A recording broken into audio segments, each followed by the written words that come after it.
Tome 2, Module 16, Étude 2. Charité et amour du prochain.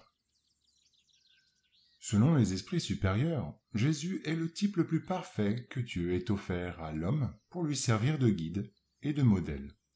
Ainsi, Jésus est pour l'homme le type de la perfection morale à laquelle peut prétendre l'humanité sur la terre. Dieu nous l'offre comme le plus parfait modèle et la doctrine qu'il a enseignée est la plus pure expression de sa loi parce qu'il est animé de l'Esprit divin et l'être le plus pur qui est paru sur la terre. Jésus est donc notre modèle et l'Évangile qu'il a enseigné contient les directives morales pour le perfectionnement de l'humanité.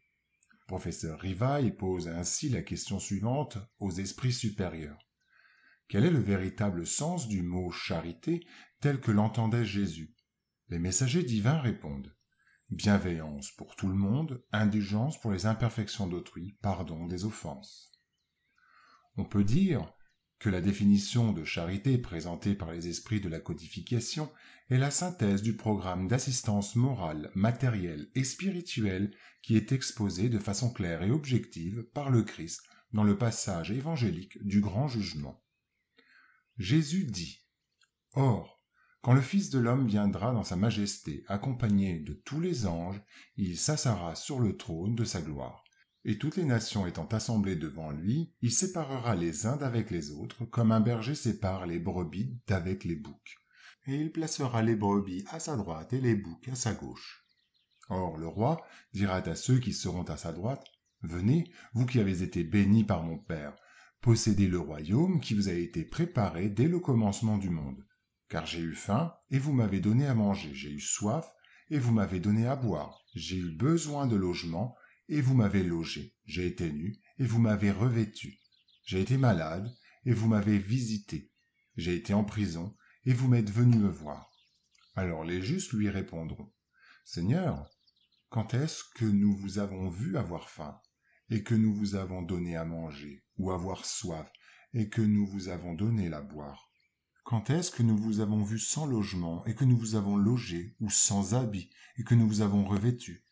Et quand est-ce que nous vous avons vu malade ou en prison, et que nous sommes venus vous visiter? » Et le roi leur répondra, « Je vous dis en vérité, autant de fois que vous l'avez fait à l'égard de l'un de ces plus petits de mes frères, c'est à moi que vous l'avez fait. » Il dira ensuite à ceux qui seront à sa gauche, « Retirez-vous de moi, maudits, allez au feu éternel, qui a été préparé pour le diable et pour ses anges.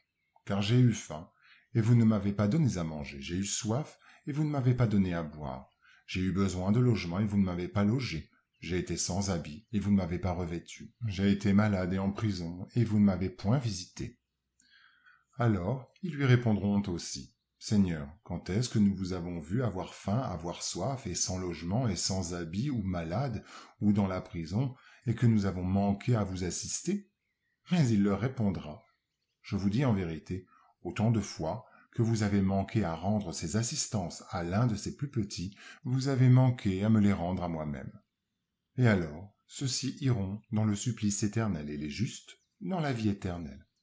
Ceci est un passage de saint Matthieu au chapitre 25, versets de 31 à 46. En lisant ce récit évangélique, une question vient aussitôt à l'esprit. Sur quoi se base le verdict du roi? Certainement, ce n'est sur aucune question d'ordre matériel ou religieux. Le jugement ne se base que sur la réalisation ou la non-réalisation du travail d'assistance. Remarquons cependant que Jésus ne dit pas simplement « Vous êtes bénis car vous avez aidé ». Ce serait trop impersonnel et ne mettrait pas en évidence le lien affectif qui doit exister entre les créatures. Il préfère cibler l'enseignement sur les nécessités humaines et pour donner plus de force à l'enseignement, il se place dans la situation de celui qui a besoin d'assistance en disant « J'ai eu faim, j'ai eu soif, j'ai eu besoin d'un toit, j'étais nu, j'ai été malade, j'ai été enfermé. » Il encourage ainsi le sentiment de pitié ou de compassion pour ceux qui souffrent, sentiment qui est le mobile du travail d'assistance. Soulignons également dans cette leçon ce qui revient dans tous les enseignements de Jésus, la possibilité de voir au-delà de la lettre et de percevoir toute la portée du message. Certainement, la faim, la soif et le manque de toit ne sont pas qu'une affaire matérielle, mais embrassent les besoins affectifs et les anxiétés de progrès de l'esprit dans le besoin. De même, la nudité, la maladie et la prison expriment les états de carence morale où l'âme est encore ignorante, aveuglée par ses propres imperfections et prisonnière des sentiments inférieurs qu'elle traîne avec elle. Toutes ces situations sont des appels du cœur encourageant le travail d'assistance. Ceux qui étaient à droite du roi ont été touchés intérieurement et ont compris l'appel qui leur a été adressé. De là la récompense méritée. Ceux qui étaient à sa gauche n'ont pas ressenti de compassion pour les nécessiteux, ne les ont pas aidés dans leurs besoins et souffrent les conséquences de leurs actes. Ainsi, la charité, selon Jésus, n'est pas restreinte à l'aumône. Elle embrasse tous les rapports que nous avons avec nos semblables, qu'ils soient nos inférieurs, nos égaux ou nos supérieurs. Son essence inclut les sentiments de bienveillance, d'indulgence et de pardon, sentiments qui constituent la base de l'harmonie entre les hommes. L'exhortation à la charité figure dans la leçon citée, car l'assistance aux nécessités humaines, matérielles, morales ou spirituelles, réclame un engagement affectif entre celui qui aide et celui qui est aidé, et cet engagement ne se concrétise qu'avec des sentiments de bienveillance, d'indulgence et de pardon. On peut donc constater que la vision de la charité contenue dans l'Évangile a été transposée par les esprits supérieurs vers le spiritisme. Il n'existe pas de différence entre la définition de charité selon le point de vue spirit et celle du Christ, qui est le modèle et guide pour l'humanité.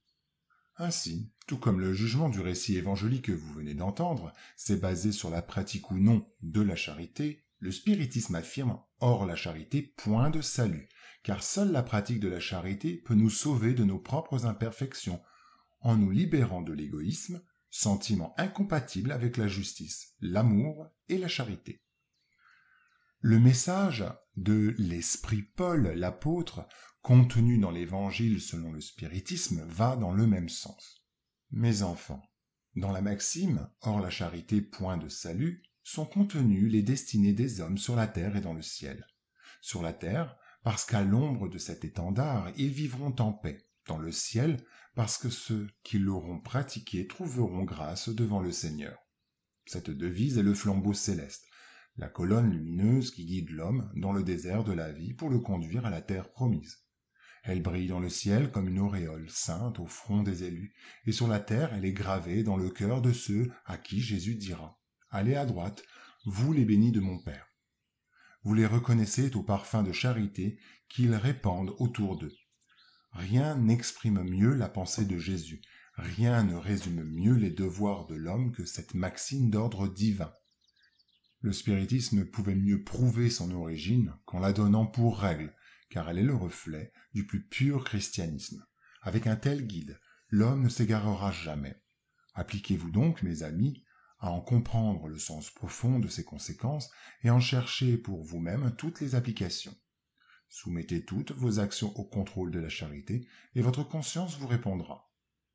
Non seulement elle vous évitera de faire du mal, mais elle vous fera faire le bien, car il ne suffit pas d'une vertu négative, il faut une vertu active.